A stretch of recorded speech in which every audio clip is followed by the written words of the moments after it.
welcome to the session for Gd&T for Design and Quality Engineers. In this session, we are going to see the Gd&T systems. Classification of Gd&T. There are 14 types of geometric tolerances by the number of symbols and 15 types based on classification. These are grouped into the form tolerance, orientation tolerance, location tolerance, and runout tolerance, which can be used to indicate all the shape. This is a chart presenting geometric tolerances as further. This is feature control frame. This frame contains information about part specifies. It contains various compartments where each compartment defines a specific attribute of the part feature. In one look, the feature control frame conveys the information required for machining and inspection. Further, the feature control frame can be divided into four main parts as follows. First is leader arrow. This arrow marks the part feature under control. If it leads to a surface, is under geometric control. If it marks a diametric dimensions, then Gd&T controls axis. This arrow may not be present in some cases. Second is geometric characteristic symbol. The first compartment starting from the left contains the geometric characteristic symbol. This is where we specify the geometric characteristic. In total, there are 14 types of geometric tolerances. Further, feature tolerance compartment contains the second block contains a maximum of 3, sometimes 2 or 1 different symbols. The first symbol shows the type of feature zone.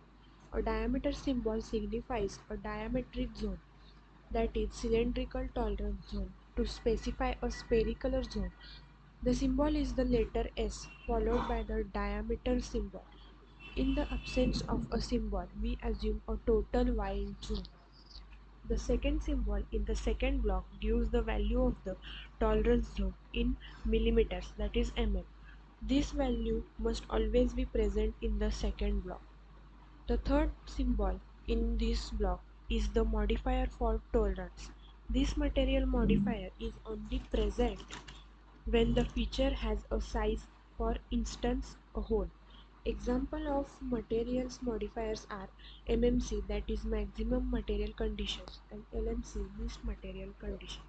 Further, remaining three blocks are called as datums. The third block gives information about the datum with a minimum of 1 and maximum of 3 datums. In the case of 3 datums, they are referred to as primary, secondary and tertiary datums, which each being shown enclosed in a different box. Further, major benefits of geometric dimensioning and tolerances.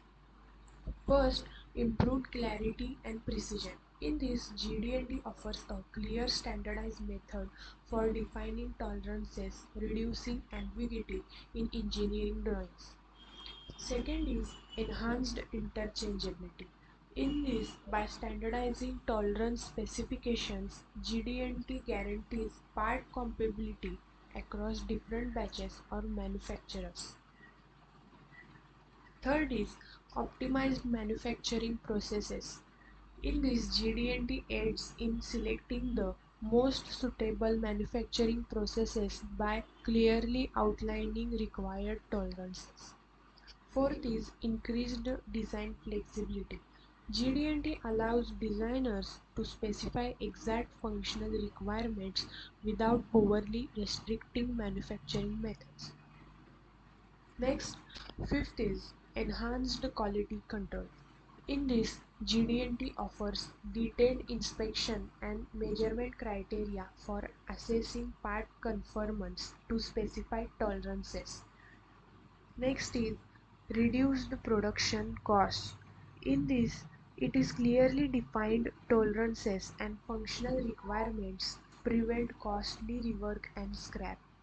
Seventh is facilitated communication.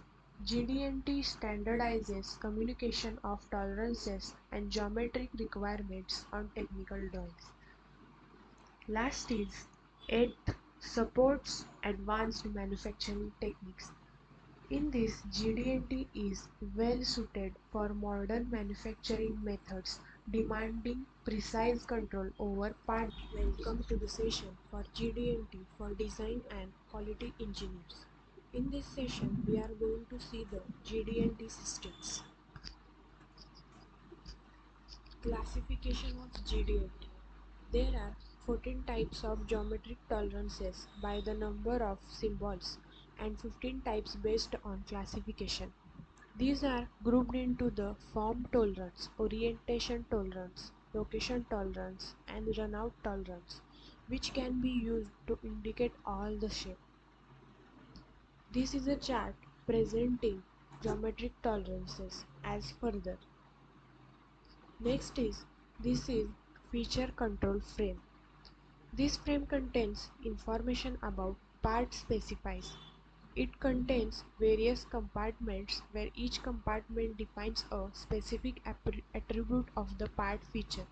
In one look, the feature control frame conveys the information required for machining and inspection. Further, the feature control frame can be divided into four main parts as follows. First is leader arrow. This arrow marks the part feature under control. If it leads to a surface, is under geometric control.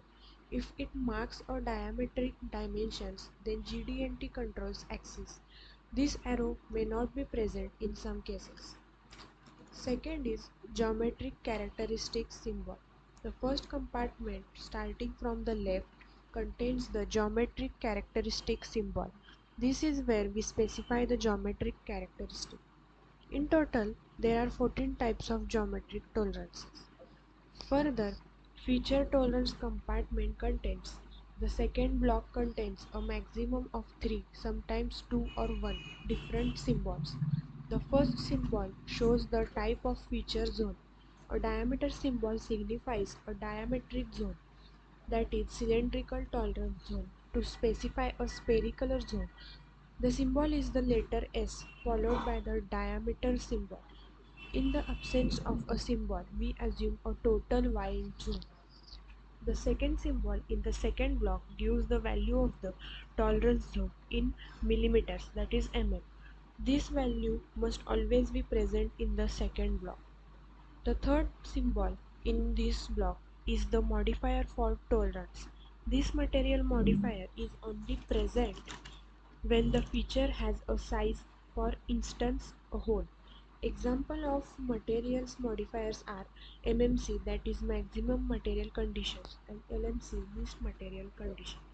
Further, remaining three blocks are called as datums. The third block gives information about the datum with a minimum of 1 and maximum of 3 datums. In the case of 3 datums, they are referred to as primary, secondary and tertiary datums, which each being shown enclosed in a different box.